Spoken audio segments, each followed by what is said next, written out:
اب نوٹ کر لیجئے، یہ کتابیں اگر آپ پڑھنا چاہیں تو کتاب الملاحم میں پڑھیے۔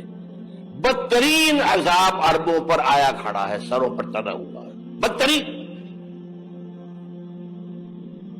ایسی جنگ ہونی ہے الملحمۃ العظمیٰ، جس کو کہ میں بھی آپ کے گواہی پیش کر دوں گا، جسے کہا گیا ہے دی لاسٹ کروسیڈ۔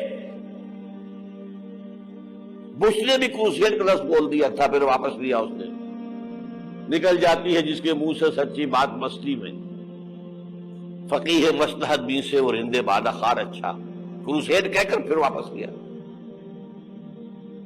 یہ کروسیڈ، اس کے اوپر جس قدر نقصان ہونا ہے عربوں کا، گریٹر اسرائیل بنے گا،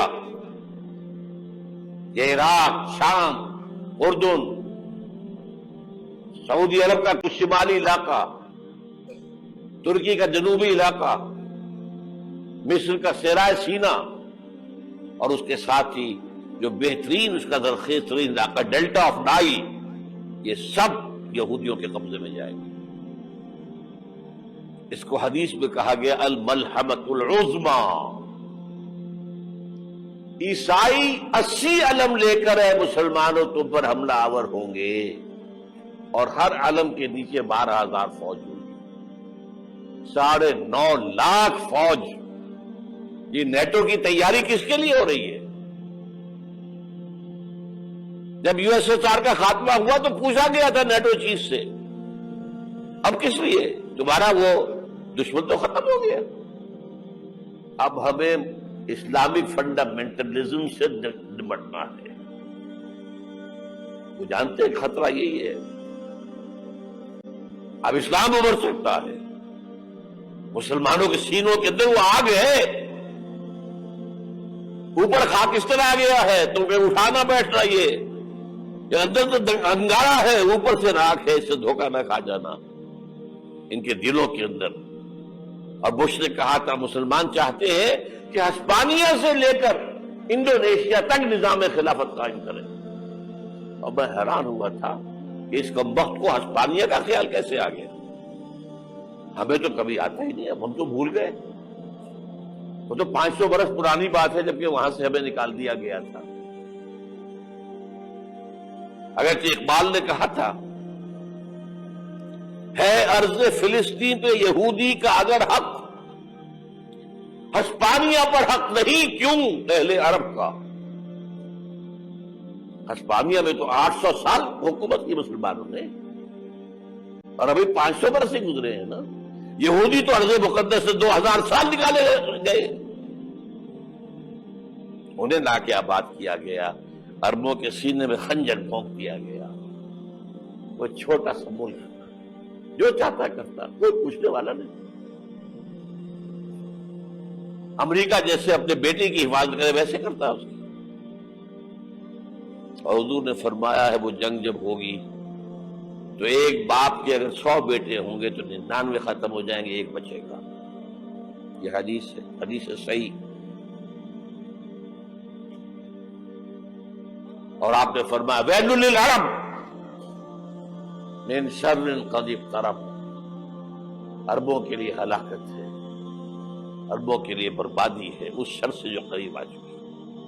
اور آج جس طرح انہوں نے ان کی تہذیب کو اختیار کر لیا ہے، دبئی جا کر دیکھیے، بدترین مغربی معاشرہ جو ہے وہ دبئی کے اندر ہم نے قائم کر کے دکھا دیا۔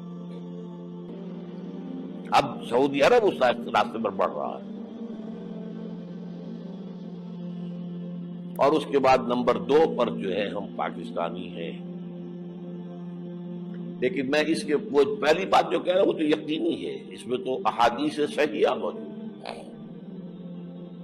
اگرچہ اس کے بعد پانسا پلٹے گا، پھر حضرت مہدی کا ظہور ہوگا، حضرت عیسیٰ کا نزول ہوگا، اور وہ گریٹر اسرائیل گریٹر گریو یارڈ بنے گا یہودیوں کا، ایک ایک یہودی قتل ہوگا اور دفن ہوگا۔ یہ بات میں ہونا ہے، میں پہلی بات فرض کر رہا ہوں۔ وہ پانسا پلٹے گا جب پلٹے گا، ابھی جو سامنے ہے وہ کیا ہے؟ جس ملحمۃ العظمیٰ کہا حضور نے، جسے آرمیگیڈون کہتے ہیں عیسائی، आर्मगेडोन की अगर कहीं जाकर आप देखेंगे, आप डिक्शनरी में मानी तो क्या लिखा है, a very big war which will be fought between the forces of evil and good before the end of this world. इस दुनिया के खात्मे से पहले खैर और शर की कुव्वतों के दरमियान बहुत बड़ी जंग होगी। अर्मगेदोन उसे कहते हैं अरबी में, और आर्मगेडोन उसे कहते हैं अंग्रेजी के अंदर। और ये बाइबल की आखिरी किताब के अंदर है, जो इसमें कि मुकाशिफात यूहन्ना, रेवलेशंस ऑफ सेंट जॉन। ये तो मैं कह रहा हूं यकीन के साथ, और ज्यादा दूर नहीं है, आया चाहता है। इसलिए कि यहूदियों का और ईसाई जो कंजर्वेटिव्स है, न्यो कंजर्वेटिव्स, उनका 5 निकाती एजेंडा है मुत्तफक अलैह, जिसके तहत की ये जंग सलीबी शुरू की गई है। तो सुन लीजिए आप। आर्मगेडोन नंबर 1, ग्रेटर इजराइल कायम हो जाना उसके नतीजे में नंबर 2, मस्जिद अक्सा और कुबत सगरा को गिराना नंबर 3,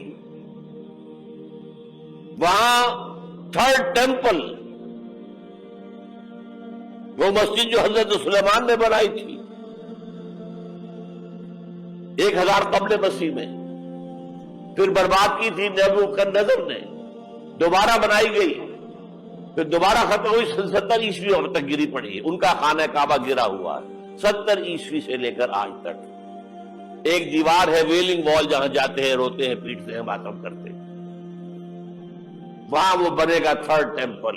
और नंबर 4, उसमें लाकर रखा जाएगा तख्त हजरत दाऊद का। ये तख्त कहां है इस वक्त? ये लंदन शरीफ के अंदर, जो उनकी पार्लियामेंट का जो चर्च है, वेस्टमिंस्टर एबे, उसमें रखा हुआ है। एक पत्थर था जिस पर बिठाकर हजरत दाऊद की ताजपोशी हुई, फिर हजरत सुलेमान की हुई, फिर वो पत्थर रख दिया गया जब हजरत सुलेमान ने बनाया हैकल मस्जिद अक्सा, वहां रहा वो। हर बादशाह जो था यहूदी, उसी के ऊपर बिठाकर उसकी ताजपोशी होती थी। सन 70 में टाइटस ने गिराया उसे, हैकल को, वो पत्थर ले गया, वहां से रोम गया, रोम से आयरलैंड गया, आयरलैंड से स्कॉटलैंड आया, स्कॉटलैंड से इंग्लैंड आया, और अब वो रखा हुआ है 14वीं सदी ईस्वी से आज तक। वो वेस्टमिंस्टर एबे में रखा हुआ, एक कुर्सी की सीट में उसे बना दिया गया है तख्त की शक्ल। अब अंग्रेजों में कोई मलका हो, कोई बादशाह हो, जिसकी भी ताजपोशी उसमें हो, ये लाकर रखा जाएगा थर्ड टेंपल में। और इस पर यहूदियों के ख्याल के मुताबिक उनका मसीहा आएगा, जो मसीह दज्जाल होगा। ईसाइयों के ख्याल के मुताबिक हजरत ईसा आएंगे, वो हमारा भी ख्याल है हजरत ईसा आएंगे अलैहिस्सलाम। भारत, ये तो बात की बातें है ना। इस वक्त जो मैं अर्ज कर रहा हूं, अरबों पर बहुत बड़ा अज़ाब, और पाकिस्तान का मामला अलबत्ता ये है, मैं यकीन से नहीं कह सकता। हैंगिंग इन दी बैलेंस, हो सकता है अल्लाह ताला हम पर रहम फरमाए, हो सकता है, अगरचे उसकी भी शराइत होंगी। चमन के मालिक अगर बना ले मुआफिक अपना शार, अब भी चमन में आ सकती है पलटकर चमन से रूठी बहार, अब भी हो सकती है। और यह भी हो सकता है कि अल्लाह ताला ने मौजूदाना तौर पर हमें मुल्क दिया, हमने अल्लाह से बदअहदी की, वादा खिलाफी की, गद्दारी की, लिहाजा सौदा दी जाए और हमसे ये मुल्क छीन लिया जाए। It's just possible. दूर न समझे, अनहोनी बात न समझे। जो घेराव हो रहा है आपका,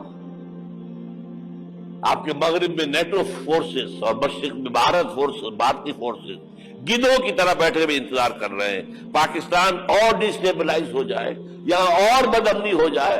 अब लाहौर में फिर आज धमाके हो गए हैं। 2 दिन पहले का धमाका मैं सह के आया हुआ हूं, आपके सामने बैठा हूं। वो जाने बची नहीं, जो हमारी एकेडमी का हश्र हुआ वो तो मैं आपको नहीं बता सकता। ये सारा क्यों हो रहा है? ताकि यहां बदअमनी हो जाए और हमें जवाब मिल जाए